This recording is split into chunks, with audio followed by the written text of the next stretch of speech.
बिस्मिल्लाहिर्रहमानिर्रहीम। नाज़रीन, सैयद आसिफ अली हमदानी हाज़िर खिदमत है। आज हमारा मौजू है फ़लसफ़ा हुसैनियत। ये बड़ा माह मुक़द्दस जो है अहमियत का हामिल है। ख़ुसूसी तौर पे तमाम अम्बिया के जो ख़त्मुर रसूल है हज़रत मोहम्मद मुस्तफ़ा सल्लल्लाहु अलैहि वसल्लम के सबसे प्यारे नवासे हज़रत मौला अली मुश्किल कुशा के लख्ते जिगर हज़रत बीबी फ़ातिमतुज़ ज़हरा सलामुल्लाह की आँख का तारा और तमाम जितने भी पाक हस्तियाँ हैं उनके मंजूर नज़र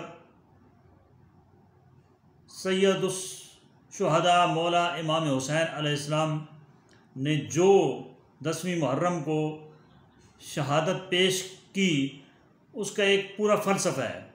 ये करबला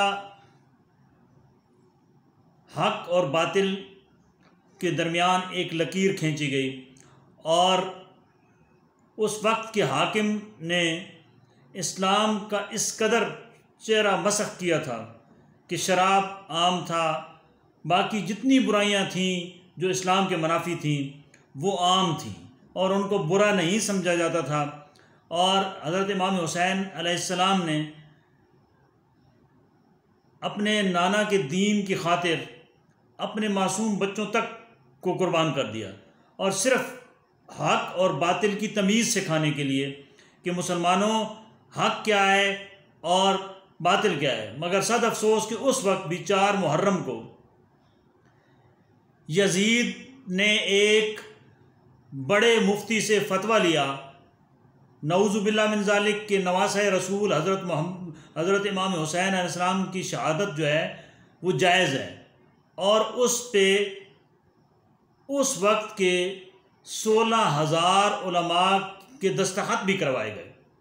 वो एक दस्तावेज़ बना के कि ये बगावत कर रहे हैं, यानी इमाम आली मकाम और उनके जो रफ़क़ा हैं वो बागी हैं, उनको ये साबित करने के लिए एक बाकायदा पूरा ढोंग रचाया गया यजीद की तरफ से।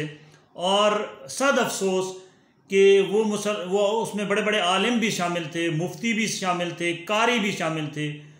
उन्होंने डर और खौफ के मारे यजीद के जुल्म सितम और यजीद की जो वो कत्ल गारत थी उसके डर के मारे अपना दीन जो है उसके पास गिरवी रखवा दिया और दीन के ऊपर एक बहुत बड़ा सवालिया निशान लगवा दिया और उस यजीद का साथ दिया जो पलीत था, जो गलीज़ था, जिसका सारा करदार जो है वो उस वक्त वहाँ मौजूद था मदीना के अंदर। उसने ये पूरा प्लान किया हुआ था। अब बहुत सारे लोग ये सवाल उठाते हैं कि हज़रत इमाम अली मकाम को करबला आने की क्या ज़रूरत थी। हज के दौरान पूरा प्लान था नऊज़ुबिल्लाह मिन ज़ालिक कि यहाँ पे कत्ल गारत की जाएगी, क्योंकि वो नवासे रसूल जो हैं वो कोई आम शख्स नहीं थे। वो उनको तमाम आने वाले हालात का पता था और मौजूदा हालात का पता था। उन्होंने इस खाना काबा की हुर्मत को बचाने के लिए, उन्होंने इस मदीना मुनव्वरा की हुर्मत को बचाने के लिए यहाँ से हिजरत की और ये साबित किया कि जब भी मुश्किल वक्त इस्लाम पे आए तो अपने सबसे पहले अपने करीबी रफ़क़ा की कुर्बानी दो। हज़रत इब्राहीम अलैहिस्सलाम की कुर्बानी को अल्लाह ने कबूल एक जो है वो उस सूरत में किया था जो दुम्बे की सूरत में, हालांकि हज़रत इस्माईल की कुर्बानी दी जा रही थी, लेकिन यहाँ पे प्रैक्टिकली छोटे छोटे बच्चों को ज़बह किया गया और उनकी कुर्बानी बारगाह रिसालत में जो है वो कबूल हुई। नाज़रीन, ये हमें हुसैनियत का जो दर्स है ये है कि कभी भी बातिल के सामने आप ना झुकें। जब भी हक़ की बात आए तो खड़े हो जाएं और बातिल को बिल्कुल ललकारें। और आज हमारी जो तबाही बर्बादी का जो सबब बन रहा है, हमने हुसैनी मिशन को छोड़ दिया है। हम रस्मी तौर पे तो बहुत कुछ करते हैं, बड़े बुलंदबांग दावे भी करते हैं, लेकिन एक बात याद रखें कि जो अमली करदार था हज़रत इमाम हुसैन अलैहिस्सलाम का, वो उसको अपनाने की अशद ज़रूरत है।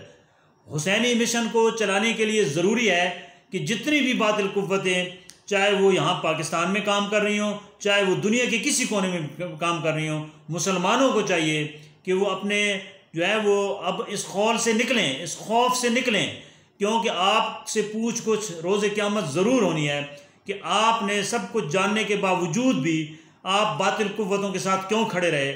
हमारी आज तबाही बर्बादी मुसलमानों की जो 57 ममालिक हैं उनके अंदर आप देख लें हालात क्या हैं। सिर्फ वजह यह है कि हमने हमेशा डर और खौफ के मारे बातिल की पैरवी की, उसके वसाइल से मुतासर हुई है, उसके जो वसाइल के ऊपर इन्हसार किया और वो हर जगह पे हमें ज़िल्लत और रुसवाई का सामना करना पड़ा। आज भी हमारा मुसलमान जो है वो हर जगह कट रहा है, मर रहा है। फ़लस्तीन हो, कश्मीर हो, अफ़गानिस्तान हो, वियतनाम हो, जहाँ जहाँ पे मुसलमान, भारत के अंदर देख ले मुसलमानों के साथ क्या हो रहा है। उसकी सबसे बड़ी वजह यह है कि जब हमने हक़ और बातिल की तमीज़ को ख़त्म कर दिया, जब हमने हलाल हराम की तमीज़ को ख़त्म कर दिया, जब हमने हुसैनी मिशन को ख़त्म कर दिया, तो आज हमारी तबाही बर्बादी जो है वो हमारे मुकद्दर बन चुकी है। खुदारा अब भी वक्त है कि इन अय्याम के अंदर जो हमें करदार हुसैन नज़र आ रहा है, इसको अमली तौर पे हर मुसलमान अपनाए। हुसैन सब के थे, हुसैन रब के थे। हुसैन ने ये कुर्बानी सिर्फ अपने चंद मखसूस लोगों के लिए नहीं दी, बल्कि पूरी उम्मत मुसलमा के लिए दी, बल्कि पूरी इंसानियत के लिए दी। और ये दर्स दिया कि जब भी जालिम से जालिम शख्स भी है उसके खिलाफ उठ खड़े हो हक़ की खातिर। और कलमा हक़ जो आज आपको अज़ानें सुनाई दे रही हैं, ये हुसैन अलैहिस्सलाम की अज़ीम कुर्बानियों का सबब है। आज जो आपको ये दीन की कहीं रिमक नज़र आ रही है, ये उसी इमाम हुसैन और उनके रफ़ाक़ा की अज़ीम शहादत के सदक़े आज ये हम मुसलमान जो हैं वो क़ायम दायम हैं। वरना हमारे हालात तो जिस कदर यजीदियत और यजीदी सोच ने ख़राब किए थे, आज भी वो यजीदी सोच इसी मिशन पे पूरी दुनिया में काम कर रही है कि हुसैन का नाम जो है वो रोशन करने वाले या हुसैनी मिशन के चलने वालों को किस तरीके से मिटाया जाए। एक बात याद रखें कि ये अल्लाह पाक का बिल्कुल वादा है कि हमेशा हक़ कायम रहेगा, बातिल मिट जाएगा। आप मिटने वाली ताकतों से हट जाएं, इनसे आपको कुछ वसूल होने वाला नहीं है। और आज जो हमारी ज़िल्लत और रुसवाई हो रही है मुसलमानों की पूरी दुनिया में, जग हंसाई हो रही है, खुदा के लिए सोचें कि ये क्यों हो रही है। इसकी सबसे बड़ी वजह यह है कि हमने हक़ छोड़ दिया है और बातिल के साथ हम खड़े हैं। बातिल कुव्वतें कभी भी आपको कामयाब नहीं होने देंगी। आप हक़, जो भी हक़ है, जो हमारी शरई हक़ है, उसके ऊपर आप खड़े हो जाएं। इस मुल्क के अंदर भी निज़ाम तब्दील हो सकता है। यहाँ पे भी जो बातिल इस वक्त निज़ाम है, इसने हमारी तबाही की हुई है। आप कोई भी यहाँ पे तजर्बे कर लें, कभी भी कामयाबी नहीं हो सकते।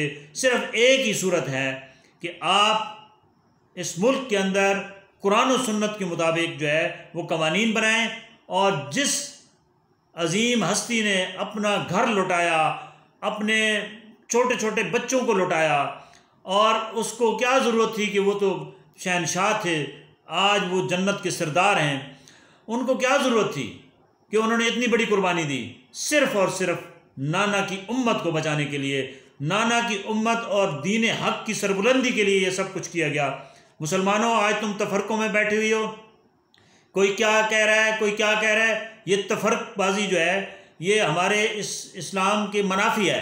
इस्लाम में इख्तिलाफ ज़रूर हो सकता है, तफरका नहीं हो सकता। आपसे यही एक इल्तजा है कि खुदा के लिए फ़िरक़ों से निकलो। ये फ़िरके तुम्हें तबाही और बर्बादी की तरफ ले जा रहे हैं। तुम्हारी दुनिया में कहीं पे भी इज़्ज़त नहीं रही है। इज़्ज़त कैसे हो? जब तुम बातिल कुव्वतों के साथ खड़े होगे तो कभी भी इज़्ज़त नहीं पाओगे।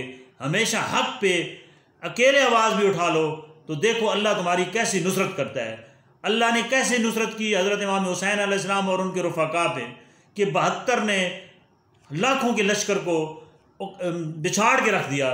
आज यजीद का नाम मिट चुका है। आज यजीद का नाम लेने वाला कोई नहीं है।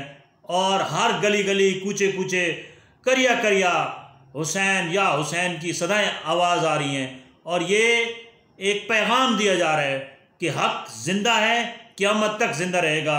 और ये आज मुसलमानों पे भारी ज़िम्मेदारी है कि वो हक़ की बात करें और हक़ पे खड़े हो जाएं, इन बातिल कुव्वतों का साथ न दें जो आपकी तबाही और बर्बादी का सबब बन रहे हैं।